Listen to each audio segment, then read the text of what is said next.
बेटा, अगर तुम्हारी बीवी कभी तुम्हारी माँ के बारे में कुछ गलत कहे तो तुम क्या करोगे? अगर कुछ गलत है तो सुधारना चाहिए ना। मेरी बीवी गलत थोड़ी बोलेगी। तूने ये सब किससे सीखा?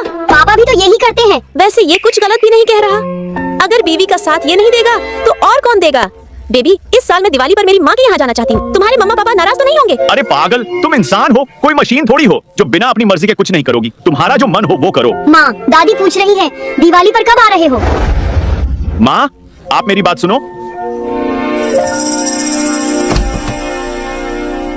क्या हुआ? माँ को किसने नाराज किया? माँ को दोपहर में दादी का मैसेज आया और तब से वो ऐसे ही बैठी है। बेबी, कहीं मेरी माँ ने कुछ कह तो नहीं दिया? अगर उन्होंने तुम्हें कुछ गलत कहा है तो मैं अभी जाकर बात करता हूँ। नहीं, माँ ने कुछ नहीं कहा। उन्होंने तो मुझे दिवाली पर 20,000 रुपए ट्रांसफर कर दिए।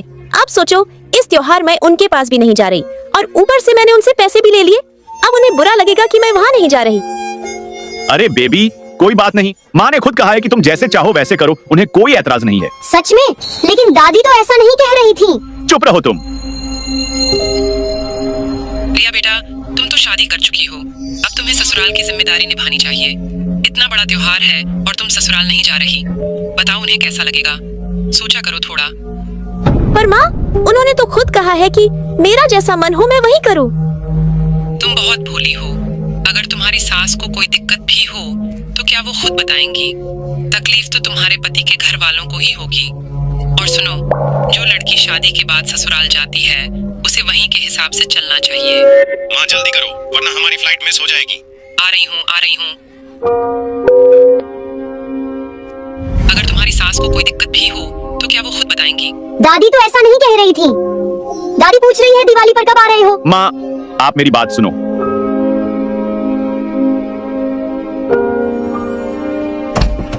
माँ, हैप्पी दिवाली। हैप्पी दिवाली माँ। रिया, तुम यहाँ क्यों आ गई? अरे माँ, पता होता कि तुम आ रही हो तो मैं और तुम्हारे पापा तुम्हें लेने आ जाते। मुझे बिना बताए मेरी बहू को यहाँ ले आया। चलो आओ अब। बेटा आओ, मेरी मदद करो खाना बनाने में। बहू आ गई है, अब तो खास खाना बनना चाहिए। ठीक है पापा।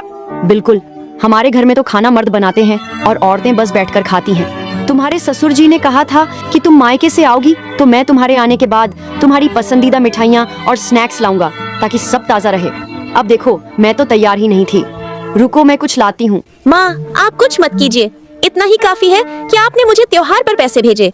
मैं तो वैसे भी बहुत शर्मिंदा हूँ। इसमें शर्म की क्या बात है? तुम बस शादी करके आई हो, कोई मशीन थोड़ी हो जो बिना मर्जी के कुछ नहीं करोगी। तो दोस्तों, इससे आगे का जानने के लिए लाइक और सब्सक्राइब कर लो।